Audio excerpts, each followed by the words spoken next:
open our 6-minute round with Mr. Brazan. Thank you, Mr. Chair. I'd like to thank our witnesses for appearing today.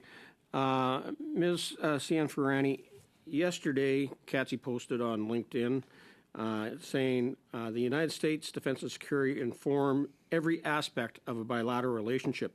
To be taken seriously in Washington, Canada must begin laying out a transparent year-over-year fiscal track to meet its NATO commitments. And that was linked to a news story that headlined, "The U.S. needs a few good allies. Does it still need Canada?" Can you answer that question? Does the U.S. still need Canada? I think it does need Canada, of course. We are the northern flank, if you want to call it that.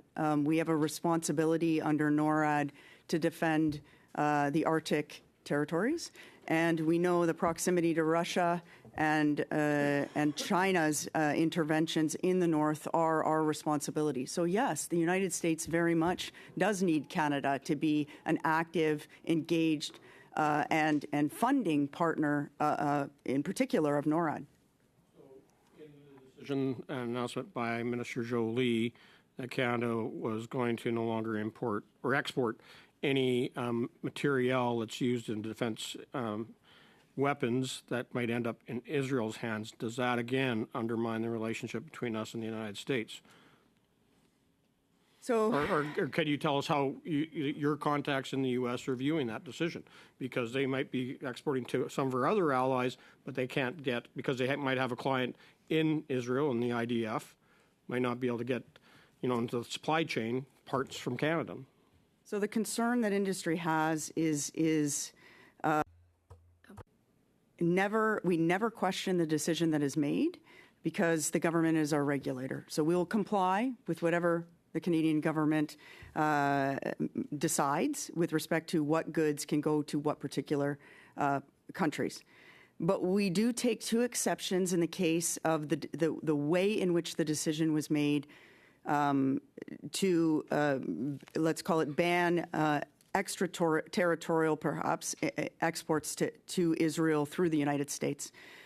One is in the way in which it was transmitted to industry, which is, again, us learning about something of this magnitude in an ad hoc media conversation.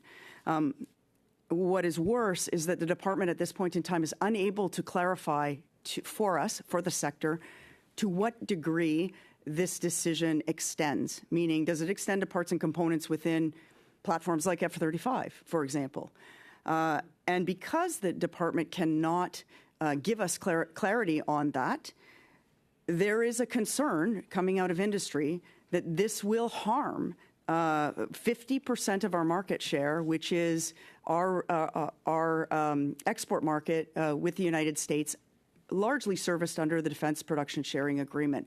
So yes, there is much nervousness as we are one of the biggest supply chain partners for United States platform manufacturers.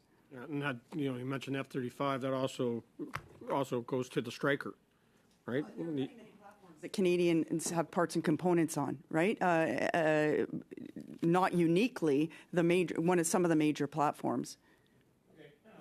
Now, were you or any of the three of you consulted by the government in the development of the DPU? Was industry talked to about it? Yeah, all three, good, because we didn't have that with academics. Now, I know that at a CADSI conference not that long ago, that Minister Anand and General Wayne Eyre, going back a couple of years ago, after the full-scale invasion of Ukraine started with Russia, said that Canada and the defense industry must be moved to war footing. Do you feel confident that the government's given you the proper direction and contracts to move Canada onto a war footing? No, we are not on a war footing whatsoever. The urgency and let's call it the paperwork, if you want to call it that, the firmness of the relationship that would allow industry to go to a war footing is not there for certain aspects that are required particularly in the war in Ukraine, whether that be ammunition, which is still missing contracting vehicles right now, or other goods and services, right? I mean, we are just not in a state of high alert, and we are not operating with a sense of urgency that we see other partners operating with. So both Mr. Mueller and Ms. Cianfarani, you guys mentioned the billion-dollar cuts that are coming in the defense budget. So we talk about giving more money to national defense, but then cutting it back under Treasury Board guidelines. And that's impacted industry more than anything else. Is that impacting upon the maintenance of some of our legacy systems? I would say, thank you for the question. A lot of concerns about the cuts. I'm not aware of any of the actual maintenance side of things, but it's more on the operational side of things that we see some impacts, some happening. But I think just going back to the earlier comments on the DPU, it's a very aspirational document, but it's lacking that concrete actions on how you're going to operationalize it. And that's really what we're looking for. It's how do you get the operationalization of the document? And it just doesn't make sense from an industry perspective to have money and then cuts interject there. on the other So it doesn't operationalize it. We know that the DPU was created in a vacuum, that it doesn't have a foreign policy, to go along with it. There isn't the defense industrial strategy to go along with it. There isn't, a national security strategy to support it either. So without those policies, how do you operationalize it then? We're going to have to leave those questions in a vacuum. So, with that, Madame LeBlanc, 6 minutes, please. Mr. Mueller, in your opening statement, you mentioned needing not only a policy, but an industrial strategy. What specific elements do you envision being part of an industrial aerospace strategy that would complement the defense policy update? And I have a second part to my question, which is, how would such a strategy address the gaps in Canada's current aerospace defense sector? Thank you for the question. And again, we're very appreciative of the government's commitment for that aerospace strategy through Minister Champagne. An aerospace strategy will provide predictability and certainty for industry. So you ask about a couple things that need to be a part of that. The defense component absolutely needs to be a part of that. And one of the areas that we're really looking for is how do you define out what are the sovereign capabilities and capacities we need as a country. We talk about moving to war footing and things like this, but as a country we need to have a clear understanding of what is the capacity and what's the capabilities we need here from a defense perspective, from an economic prosperity perspective. So we need to do that hard work with respect to that strategy. But strategy is absolutely critical to, again, operationalize the aspirational pieces of the defense policy update that was released. And how does this policy position of Canada's aerospace industry, how does it help us compete internationally, especially in terms of partnerships and exports? Well, you look internationally, and I had mentioned Australia, but you look at the UK, you look at the EU, you look at the US, they all have defense industrial strategies. And it really provides industry the certainty on where to invest, on where the government is going, where the country is going, because right now we're stuck into a cycle of a transactional approach to defense procurement. And without that strategy in place, how do you start to align all the different things that need to be discussed? I was listening to the earlier panel, and workforce development is an example. So you have the CAF that's struggling with that. You have industry that's struggling with that also. But without that strategy in place to, again, operationalize and institutionalize the aspirational parts of the defense policy update, we're left in that vacuum again of not knowing where to invest, where we're going to go, what are the timelines, and that's absolutely critical.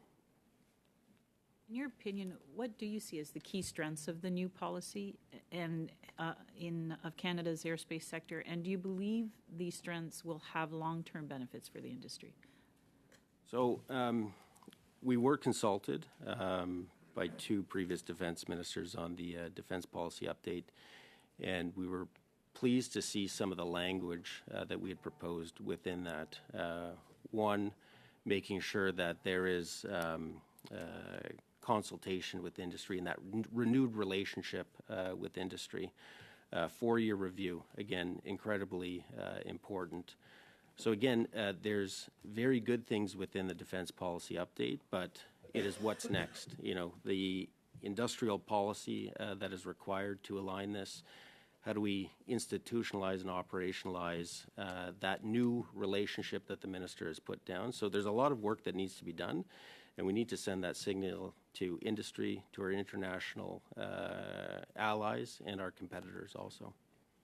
Would the other two witnesses like to add to that question?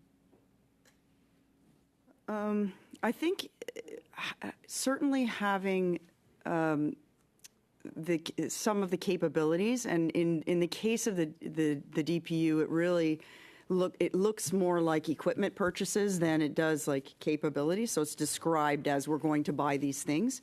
I think that at least gives a signal to industry about what direction we're going to go in terms of what we're going to buy. So from that perspective, it does contain important and very necessary commitments to how we are going to start to build up our defense industrial base. What it doesn't do, though, is distinguish between what will be sovereign and protected, if you want to call it that, and what we will acquire from other nations. So that's like a shortcoming of the policy itself. I'll leave it at that. Thank you. I would simply add to my colleagues' comments that it's great to have a plan, and certainly I want to acknowledge that the update, the review contained some elements that we think are important for space, and it felt like there was a bit more of a recognition of the importance of space when it comes to defense. But a plan is sort of worth what it's written on, in the sense that unless you actually execute and procure the things you plan to do, then it's not really worth much. So certainly we are concerned of the delays in procurement in defense in general, and then even more specifically for space-related defense capabilities.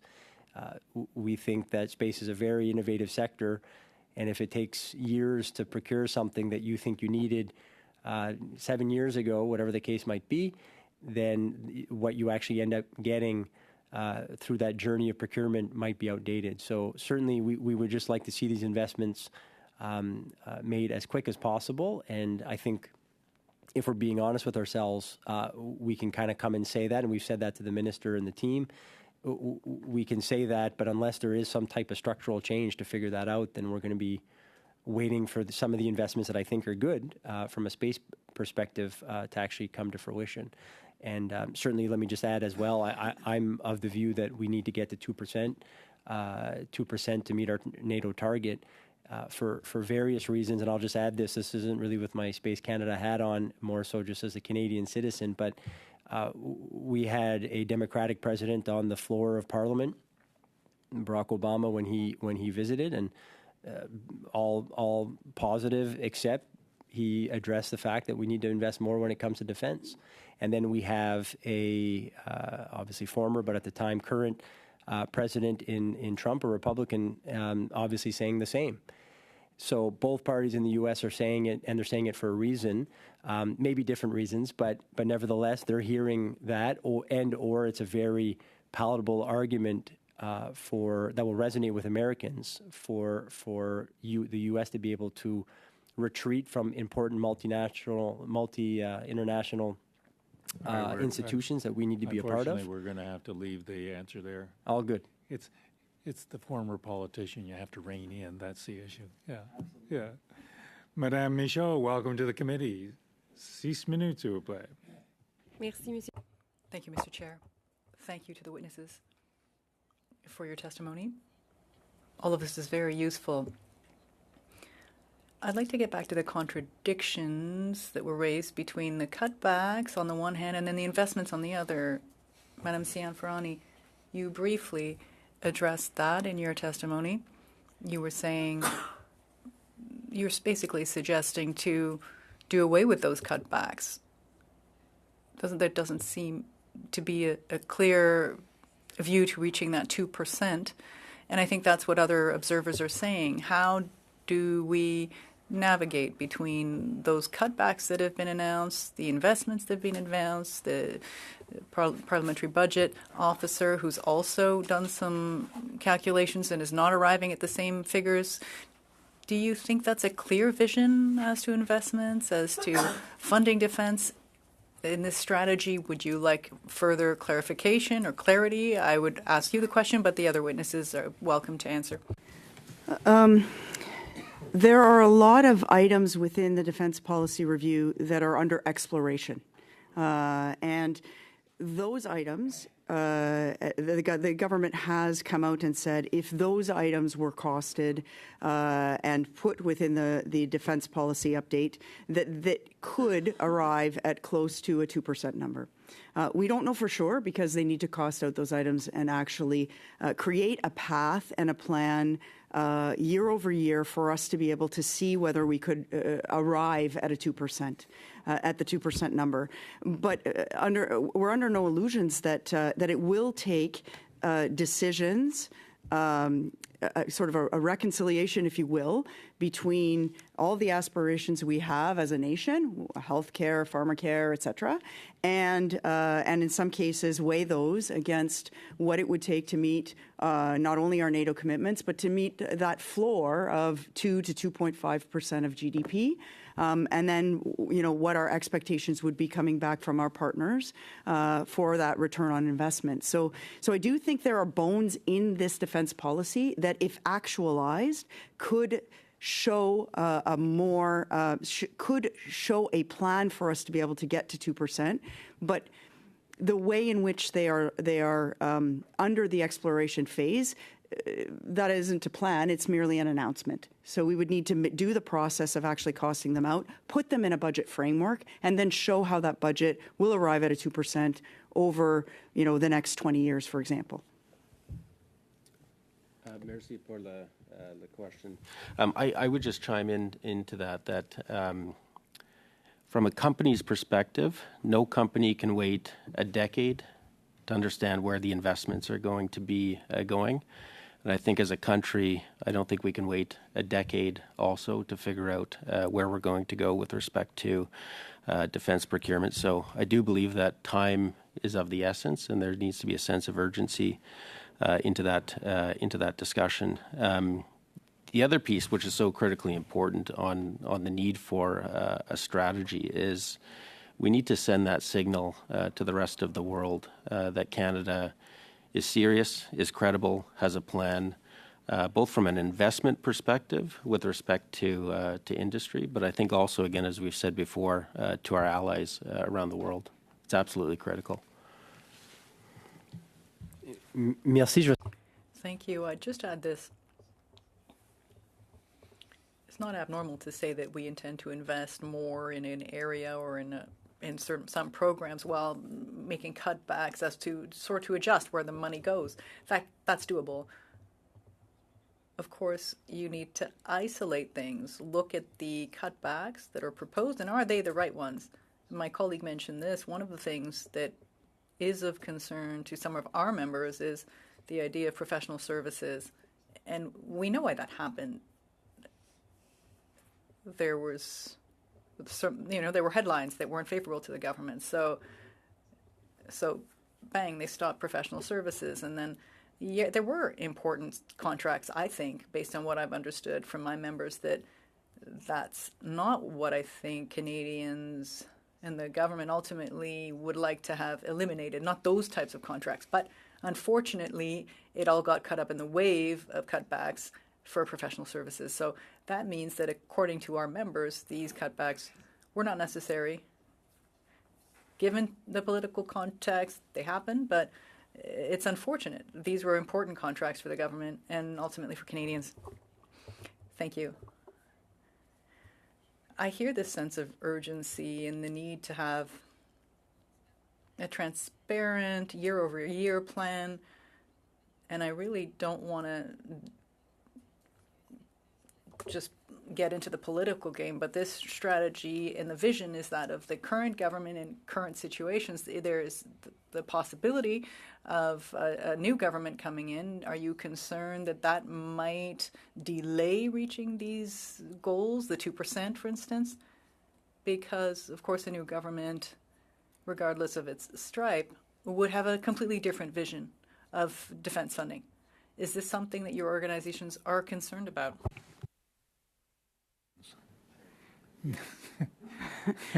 No, I do think one of the challenges in Canada is that we don't approach defense. We approach defense by government instead of holistically across cross-party, in a nonpartisan way. And I think that hurts us as a nation. We're not aligned in our thoughts around defense. So yes, it is a worry for our members. Merci, Madame Michaud.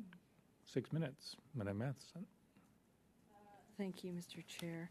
I just wanted to clarify, Ms. Cianfarani.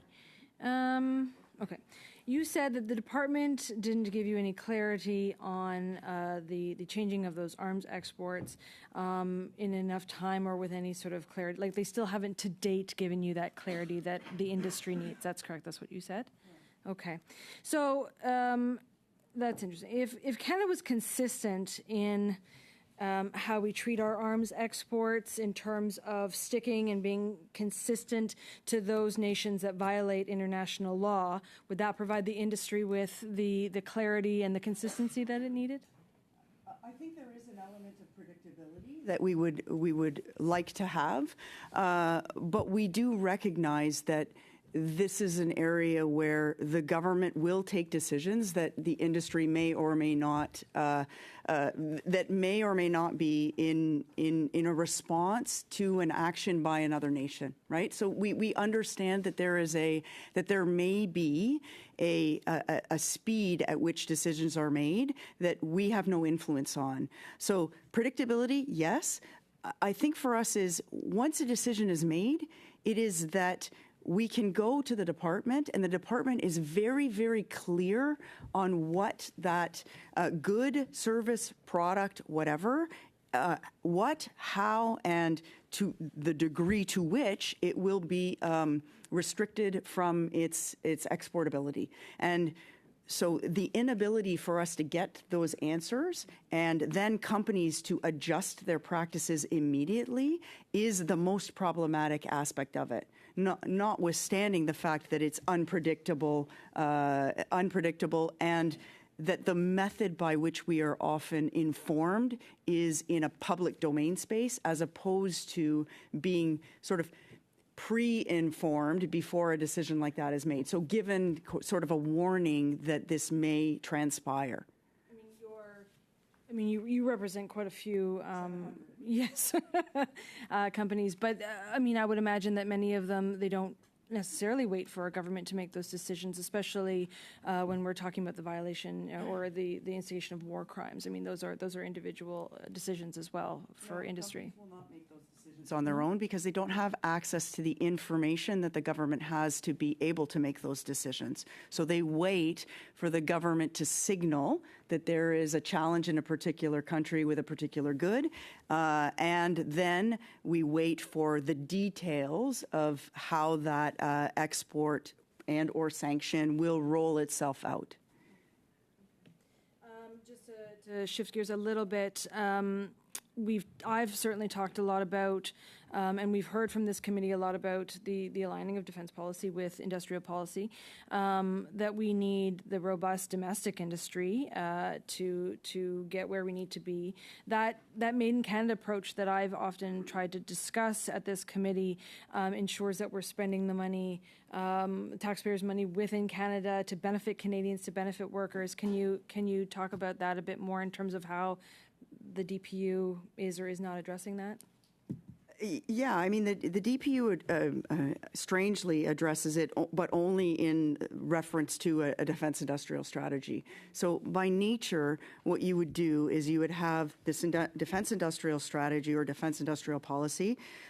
You would identify key capability areas where you want sovereign capability within the country, and then you would align all your programming processes and procurements around ensuring that that sovereign capability remained within Canada. You would also decide what you were going to purchase from your allies at that same time. So, for example, if we feel that airframe platforms are largely going to come from our allies and that we will be more interested in parts, components, sensors, and things like that, we would articulate that in a defense industrial strategy, and then we would let that guide us when it comes to making decisions about what we're procuring and the speed at which we procure those things.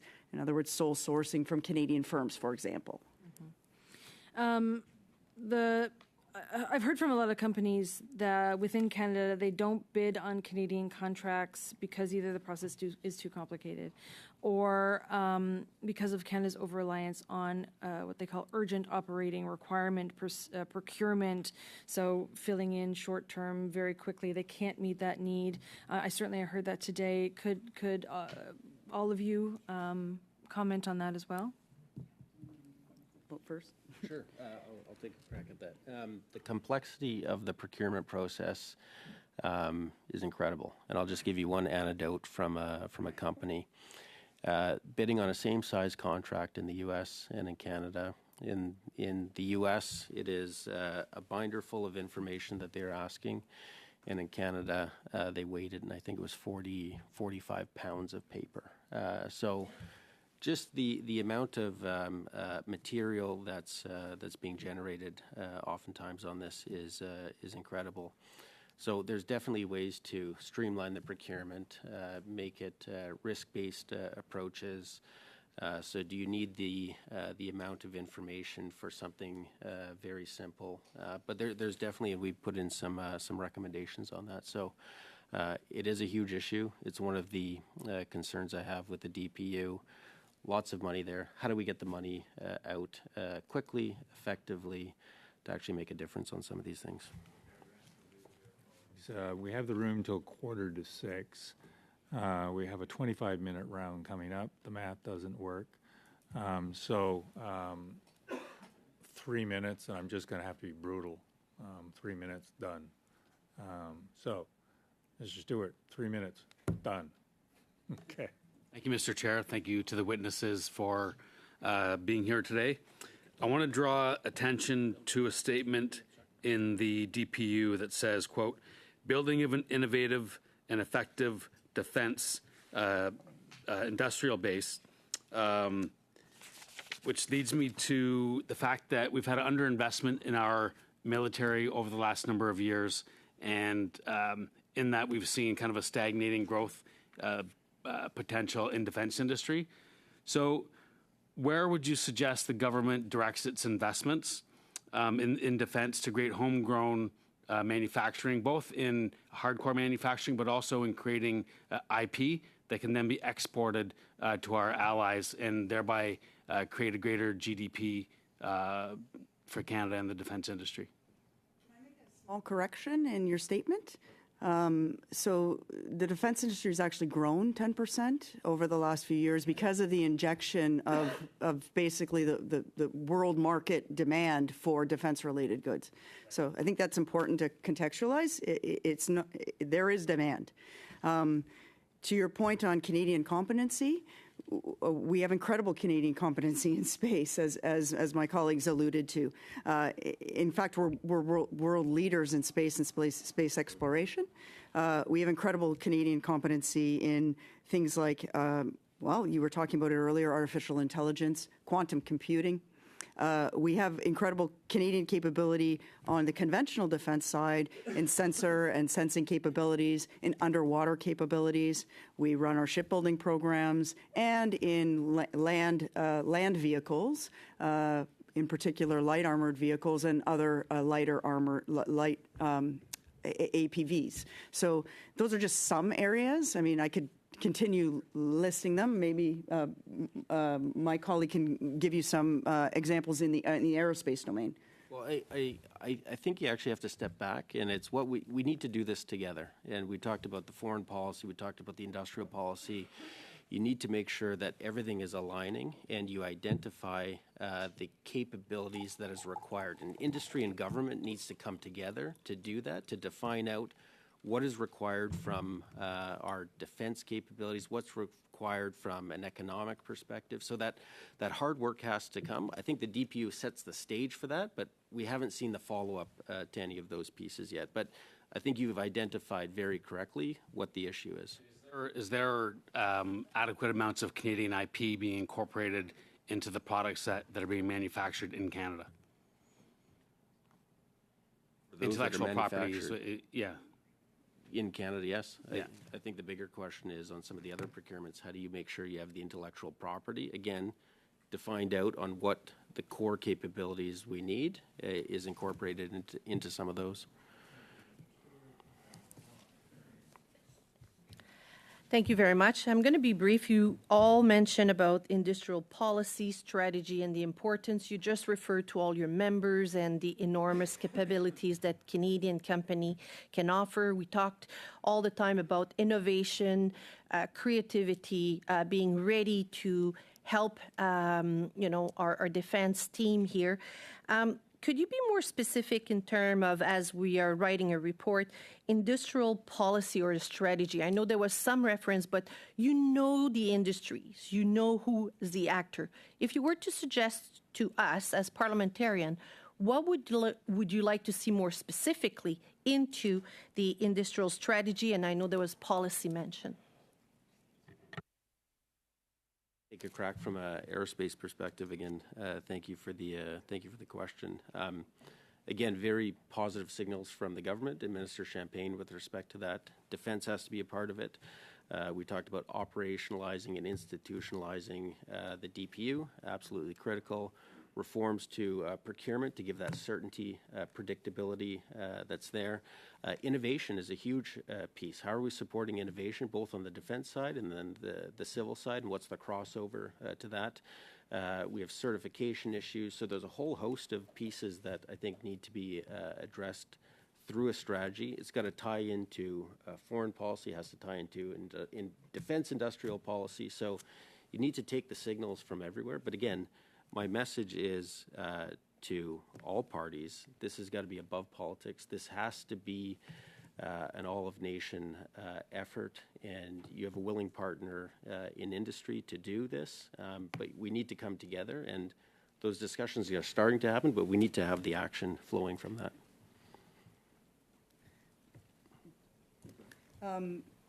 I certainly do think one of the key pieces of a defense industrial policy would be, you need CAF D&D to articulate the capabilities it needs for its force projection.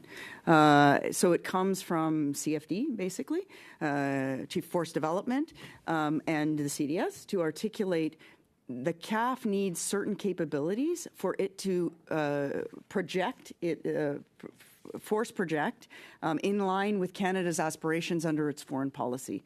That's a starting point. And from there, you would say, how will we look at our current defense industrial base and identify capabilities that will enable that? And what capabilities are we missing that we will obtain perhaps from our allies and or that we want to build in this country for the future? Right? That is a foundation of the questions that you would ask when starting a defense industrial policy, in my opinion.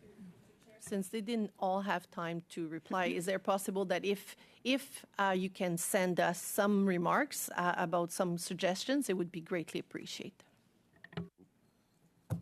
1.5 minutes, Mesdames et Messieurs.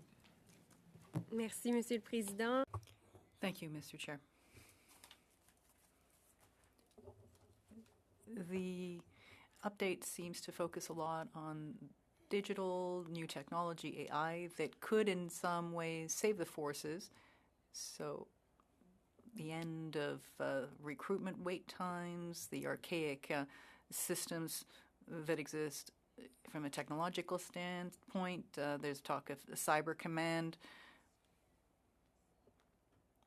Madam Cianfarani, do you think capacity in the funding for capacity in the cyber side will allow us to catch up, given how far behind we are versus, let's say, countries like China? It's hard for me to answer because I believe in simultaneous with the investments that we are making to try to right ourselves, the needle keeps moving forward faster than we can get in front of it. So I do think we have tremendous capability within the country from an industrial perspective on the cyber side, and that we have incredible competency within our agencies, CSIS and CSE, as well as the building of Cyber Command under the Department of National Defense. I see that as all positive steps forward. The question is really, how can a democratic country with a talent shortage and funding shortage match with a country that is a dictatorship that has innumerable, exponential amounts of money to pour into this particular area? We will always, I think, be chasing our tail in some way unless we come together more as allies with our allied partners to try, like we do under Five Eyes, to try and get ahead of it. So they're all good steps. It's just, by nature, I think we will always be playing catch up. Anywhere with my catch-up. A minute and a half with is Matheson. So it's been repeated. We've done studies on it. We've talked about procurement. We've talked about depoliticizing it. You've talked about today how you need that consistency beyond one government to another government, and so on. One would argue that then you're trying to create those sort of policies or long-term strategies almost in consensus. But would you argue then that it's preferable that parties again depoliticize and look to, on these very important issues, create things like, I don't know, agreements, or go into partnerships? One may even say coalitions, I don't know, in order to ensure that we're serving and we're doing what's necessary to support the industries, to do what we need on the world stage, and to put ourselves at the back of that in favor of working together. Look, I think on any subject, if you can have multi-party support, it's amazing. And I really liked the panel before us, the academic, I didn't catch his name, but saying that studies would show when there's 2-3 parties that have a consensus, then you're going to see the public follow and agree to make that a priority, whatever the topic is. So certainly, I think you're right to say everything you just said. In terms of the mechanisms of that, I mean, some of that would probably work. My gut would say that even just having the public dialogue, as simple as the discourse being, no, we're supportive of this. We recognize, party X, Y, and Z, that this is something we have to invest in.